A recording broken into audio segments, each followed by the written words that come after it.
So, today we're diving into a tool that's making some huge promises about changing online research forever: Google's Gemini Deep Research. The big question is it really a next generation AI assistant, or is it just a souped up search engine? Let's find out. Here's what we're going to cover. First, we'll break down the promise of this AI assistant. What problem is it even trying to solve? Then we'll peek under the hood at the actual research process. I'll give you some pro tips for getting the best possible results. After that, it's time for the real test, a performance review where we stack the promise up against reality. And finally, we'll get to the verdict. Is this thing actually worth your time and money? All right, first up, the AI research assistant. So what's the big promise here? Well, Google's aiming for nothing less than an end to the information overload that, let's be honest, drives us all crazy. Okay, be honest. Does this look familiar? We've all been there. You start with one simple search, and what feels like 5 minutes later, you're just drowning in a sea of 50 open tabs, desperately trying to stitch together a coherent thought. It's a huge pain point for any kind of serious research.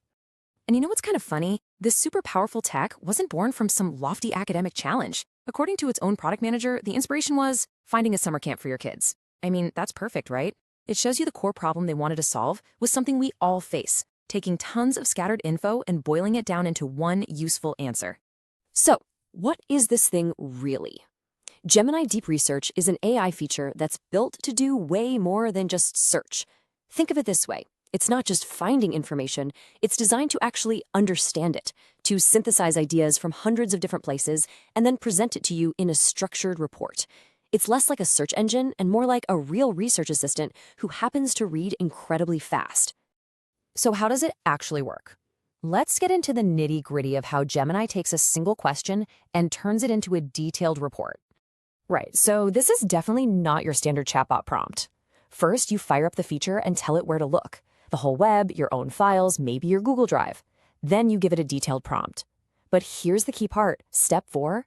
Before it does anything, it actually shows you a research plan, and you can edit it. That level of control is a real game changer. Once you give it the green light, it goes to work and spits out a formatted report complete with citations. And here's a really important thing to remember. This isn't instant. For a really deep topic, it could take 5, maybe 15 minutes, sometimes even longer. You're basically making a trade-off. You're giving up the instant answer you get from a Google search in exchange for something much, much deeper and more comprehensive. This is a tool for depth, not speed. Okay, so we know how it works in theory, but how do you make it work for you? This is all about crafting prompts that get you those powerful insights you're looking for. Look, the quality of what you get out is 100% dependent on the quality of what you put in. Garbage in, garbage out, right? You have to be specific. Define your topic and your scope, give it a time frame like in the last 2 years. Tell it exactly what criteria to look at and what format you want back. Maybe a comparison table or pros and cons list. Giving it context on your final goal and, crucially, telling it what not to look at, those are pro tips that will make a world of difference. And this slide just says it all, doesn't it? On the left, you've got "Tell me about AI," which is, well, it's useless, it's way too broad. But on the right, that's not a prompt, that's a brief. It specifies the market, the date, the top competitors, the exact things to compare, and even the format.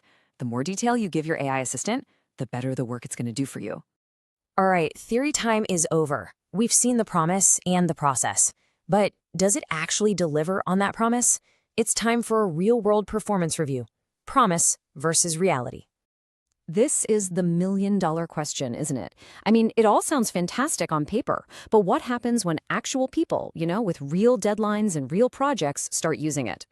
And what people are saying is, well, it's all over the map. On one hand, you get these amazing stories, like this one from a grad student on Reddit. They were on a tight deadline, used it to help restructure a paper, and pulled an A-. For them, it was an absolute lifesaver. This is the dream scenario. But then you get this. Another user who felt totally ripped off, calling it glorified Googling and saying it's not worth the money. They went in expecting serious academic-level research, and it just didn't live up to the hype for them.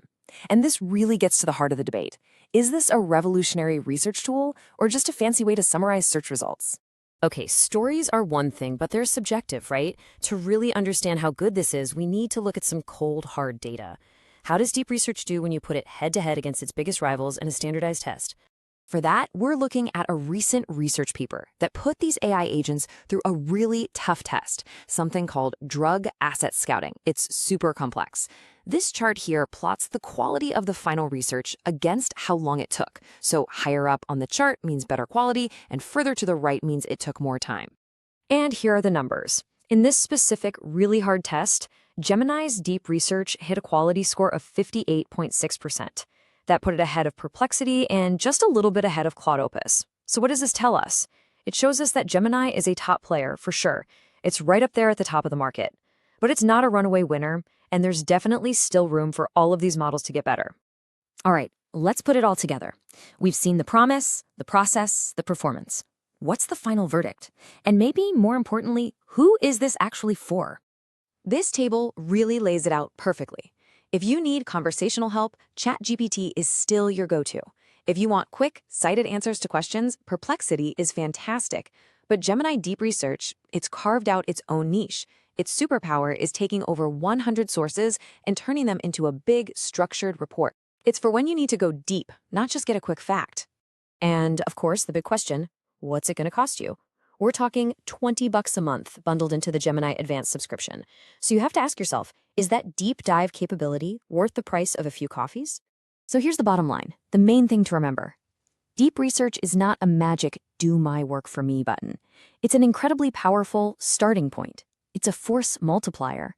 It can do hours of tedious background research for you in minutes. But you still need to be the expert. You need to guide it, you need to check its work, and you need to add that final layer of human insight. And if you think this is cool, the future of this tech is even wilder. Google's already working on a much bigger, more powerful version called DeepThink. It's apparently already being used with scientists to try and solve PhD-level problems in math and physics. We're talking about a future where these tools don't just tell us what we already know, they help us discover brand new things. And that leaves us with a big question we started with. Is Gemini Deep Research the beginning of a whole new era of discovery? Or is it just the smartest search engine the world has ever seen? Right now, the answer seems to be it's a little bit of both.